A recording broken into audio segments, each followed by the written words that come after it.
ஒரு அரசியல் கட்சியில் அர்ப்பணிப்போடும் முழு ஈடுபாட்டோடும் விசுவாசத்தோடும் உழைத்தால் எந்த ஒரு தொண்டனும் எந்த இடத்துக்கும் உயரலாம்ங்கிறதுக்கு நானே உதாரணமாக இருக்கேன். இதைத்தான் நான் சொல்லுவேன். இப்போ தமிழ்நாடு எப்படி இருக்குன்னு பார்க்குறீங்க? அடுத்ததாக திமுக ஆட்சி வருமா?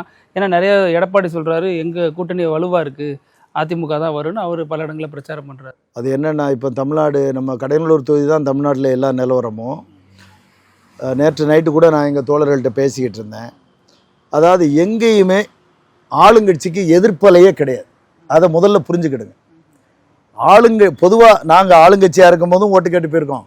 நானே 9 தேர்தலில் ஓட்டு கேட்டிருக்கேன். 2-3 தேர்தலில் சீஃப் ஏஜெண்டாக இருக்கேன், எல்லாம் பண்ணியிருக்கேன். திருச்சியில் எங்கள் இளைய தலைவர் துறை வைக்க கூட நான் தான் சீஃப் ஏஜெண்ட்டு. எல்லாம் ஃபீல்டில் என்ன நடக்குன்னு தெரியும். அப்படிங்கிறப்ப ஆளுங்கட்சிக்கு எதிர்ப்புங்கிறது எந்த கிராமத்திலையும் கிடையாது. அதனால் ஆளுங்கட்சிக்கு சாதகமான அலை வீசுதுங்க தான் உண்மை.